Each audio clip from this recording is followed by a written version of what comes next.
হুনাইনের যুদ্ধে অষ্টম হিজরি। কত হিজরি? সবাই বলেন না একটু, কত হিজরি? অষ্টম হিজরিতে হুনাইনের যুদ্ধে রাসূল সাল্লাল্লাহু আলাইহি ওয়াসাল্লাম ফিরে আসতেছেন মদিনায়। পথিমধ্যে বেলাল রাদিয়াল্লাহু তাআলা আনহু আজান দিচ্ছেন। কি দিচ্ছেন? তো পাশে ছিল মুশরিকদের একটা পল্লী, কিছু মুশরিক তরুণ, কিছু অমুসলিম কিশোর, তারা আজানকে ব্যঙ্গ করতেছে। আমাদের বাংলায় মুখ ভেঙ্গানো বলে আর কি। বেলাল রাদিয়াল্লাহু তাআলা আনহু আজান দিচ্ছেন, ওই বাচ্চাগুলো মুশরিক, তো ওরা আজানকে ব্যঙ্গ করতেছে, বিকৃতি করে ওরাও আজান দিচ্ছে। উদ্দেশ্য হচ্ছে আজানকে নিয়ে ঠাট্টা করা। উদ্দেশ্য কি? ঠাট্টা করা। ব্যাপারটা মনে কষ্ট পাওয়ার মতো ব্যাপার না? কিন্তু বিশ্বনবী ওইখানে দেখেন কি খুঁজলেন। বিশ্বনবী খেয়াল করলেন অমুসলিম কিশোরদের মধ্য থেকে একটা কিশোরের গলাটা বড় দরাজ গলা, কণ্ঠটা বড় সুন্দর। খেয়াল করে দেখলেন যে কিছু কিশোর বেলালের আজানকে ব্যঙ্গ করে, বিকৃতি করে, কিন্তু একজনের কণ্ঠ দেখতে পাচ্ছেন না এত দূরে, কিন্তু কণ্ঠটা বড় সুন্দর, দরাজ গলা। বিশ্বনবী সাহাবীদেরকে বললেন, ধরো এগুলারে, ধরো। সবগুলারে ধরে বিশ্বনবীর সামনে আনা হলো। ওরা হাঁটু গেড়ে বসলো। বিশ্বনবী বললেন, তোমাদের মধ্যে কে যেন ব্যঙ্গ করে আজান দিচ্ছিল, তার গলাটা বড় উঁচু, গলার বেসটা বড় মজবুত, মেলোডিয়াস, সুমধুর কণ্ঠ। কে? আবু মাহজুরা বলে, আমার বন্ধুরা সবাই আমার দিকে আঙ্গুল দেখায়, আমি পড়ে গেছি বিপদে। রাসূল সাল্লাল্লাহু আলাইহি ওয়াসাল্লাম বাকি অমুসলিম তরুণদেরকে ছেড়ে দিলেন, বললেন তোমরা যাও। এবার আবু মাহজুরারে পাইছে।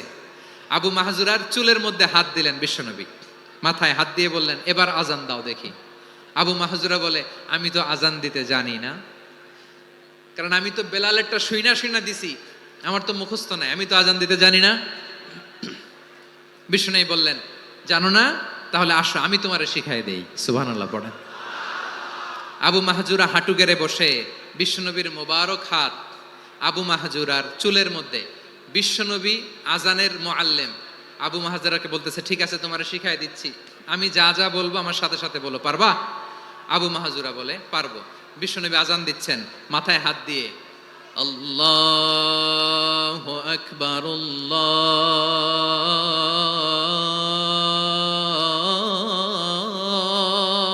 আকবার। আবু মাহজুরা এই বাক্যটা পড়লেন। বিশ্বনবী দ্বিতীয় বাক্য পড়তে আরম্ভ করলেন, আল্লাহু আকবার,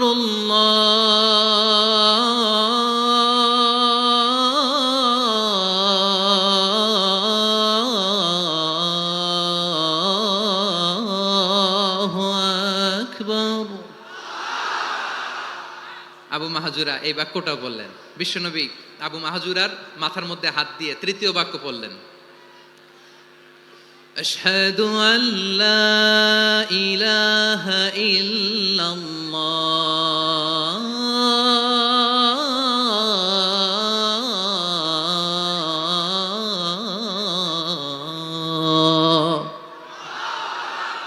আবু মাহজুরা তৃতীয় বাক্য পড়লেন। বিশ্বনবী একটা বাক্য পরে আবু মাহজুরা পরে, বিশ্বনবী পরে আবু মাহজুরা পরে। আবু মাহজুরা কিন্তু অমুসলিম, মুশরিক।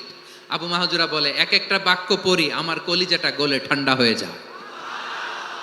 এতদিন মোহাম্মদকে গালি দিতাম, এখন মোহাম্মদ আমার মাথায় যখন হাত রাখছে আমার সারা শরীর ঠান্ডা হয়ে গেছে।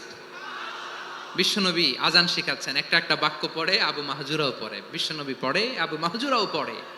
পুরো বাক্যগুলো যখন শেষ, আজান শেষ, আবু মাহজুরাও যখন পুরো আজান পড়লেন, আবু মাহজুরা বললেন, এতদিন মোহাম্মদের চেহারা দেখলে আমার ঘৃণা লাগতো, আজ থেকে মোহাম্মদের চেহারার চেয়ে প্রিয় চেহারা আমার কাছে নাই।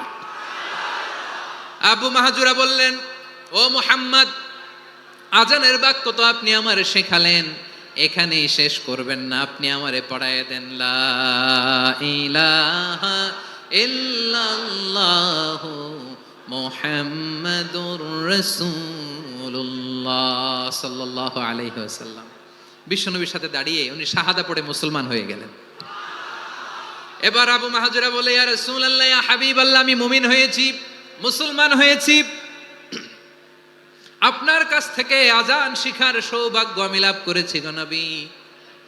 আমার কণ্ঠের বড় তারিফ করেছেন আপনি, আমার আজানকে আপনি পছন্দ করেছেন। একটা জিনিস আপনার কাছে চাই, আপনি আমাকে মক্কার মসজিদুল হারামের মুয়াজ্জিন হিসেবে অ্যাপয়েন্ট করে দেন। বিষ্ণু ঈসা ইসলাম বললেন, যাও আবু মাহজুরা, আমি তোমাকে পৃথিবীর শ্রেষ্ঠতম মসজিদ মক্কার মসজিদুল হারামের মুয়াজ্জিন হিসেবে অ্যাপয়েন্ট করে দিলাম। দেখছেন কিভাবে ট্যালেন্ট হান্টিং করতে হয়, কিভাবে হিউম্যান রিসোর্স মানব সম্পদকে ব্যবহার করতে হয়। আসছিল আজানকে ভেঙাইতে, আসছিল কেন? আজানকে ব্যঙ্গ করার জন্য, বিকৃত করার জন্য। আজানকে বিকৃত করতে যে ইসলামের সবচেয়ে শ্রেষ্ঠ মসজিদের মুয়াজ্জিন হয়ে গেল। পড়েন সুবহানাল্লাহ। হযরত আবু মাহজুরা রাদিয়াল্লাহু তাআলা আনহু ওনার এই সুললিত কণ্ঠ ব্যবহার করে মসজিদুল হারামে এত সুন্দর করে আল্লাহু আকবার বলে আজান দিতেন, মানুষগুলোর, মুসল্লিগুলোর, মক্কাবাসীর হৃদয়কে তিনি বিগলিত করে দিতেন। মানুষের হৃদয়কে ঠান্ডা হয়ে যেত। শুধু এখানেই শেষ না আমার যশোরের ভাইয়েরা। বিশ্বনবী যখন সাইয়েদনা আবু মাহজুরা রাদিয়াল্লাহু তাআলা আনহুকে আজান শিখাচ্ছিলেন, বলেন তো বিশ্বনবীর হাতটা কোথায় ছিল? আবু মাহজুরার মাথার সামনে, এই চুলের উপরে ছিল।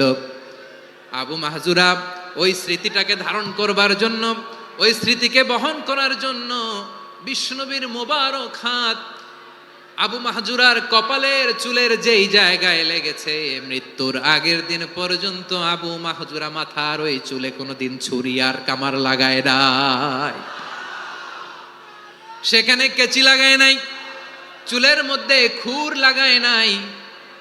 আবু মাহজুরা ডান দিকের চুল কাটতো, বাম দিকের চুল কাটতো, পেছনের চুল কাটতো, সামনের চুল কাটতো না।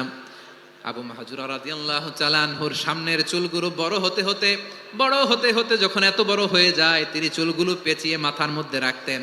তারপরে তিনি পাগড়ি পরতেন। সবাই জিজ্ঞেস করতো, আবু মাহজুরা এটা আবার কেমন স্টাইল? দেখতে তোমার কি বিদঘুটে লাগে? কেমন অড লাগে? কেমন খারাপ দেখা যায়? মক্কায় এমন কোনো মানুষ তো দেখি নাই, ডানে চুল কাটে, বায়ে চুল কাটে, পেছনে চুল কাটে, সামনে কাটে না। ওরে আবু মাহজুরা, কেমন দেখা যায় তোমারে? তুমি সামনের চুল কাটো না কেন? আবু মাহজুরা বলে, আমি হাঁটু গেড়ে পেয়ারা নবীর সামনে বসেছিলাম, আমার এই মাথার চুলের মধ্যে মুবারক হাত লাগিয়ে বিশ্বনবী নিজে আমাকে আজানের প্রতিটা বাক্য শিক্ষা দিয়েছেন। বিশ্বনবীর মোবারক হাত, পবিত্র হাত আমার মাথার চুলের যেই জায়গায় লেগেছে, আমি চাই ওই চুলগুলা নিয়ে আমি আমার কবরের ভিতরে যাব। সাইয়েদনা আবু মাহজুরা রাদিয়াল্লাহু তাআলা আনহু ইন্তেকালের আগের পর্যন্ত মাথার সামনের চুলগুলা কাটে নাই। মাথার সামনের চুল তিনি কাটেন নাই। সুবহানাল্লাহ বিহামদি। কেমন ভালোবাসতেন বিশ্বনবী সাহাবীদেরকে, সাহাবারা কেমন ভালোবাসতেন বিশ্বনবীকে। সামনের চুলগুলো বড় হতে হতে এত বড় ছিল, পেঁচিয়ে রেখে পাগড়ি পরতেন, কাটতেন না। নবীর হাত লেগেছিল। সুবহানাল্লাহ পড়েন। তাহলে what is the lesson? Moral of the story কি? মোরাল অফ দ্য স্টোরি হচ্ছে, আসছিল আজানকে ব্যঙ্গ করার জন্য, বিকৃত করার জন্য, হয়ে গেল মসজিদুল হারামের মুয়াজ্জিন।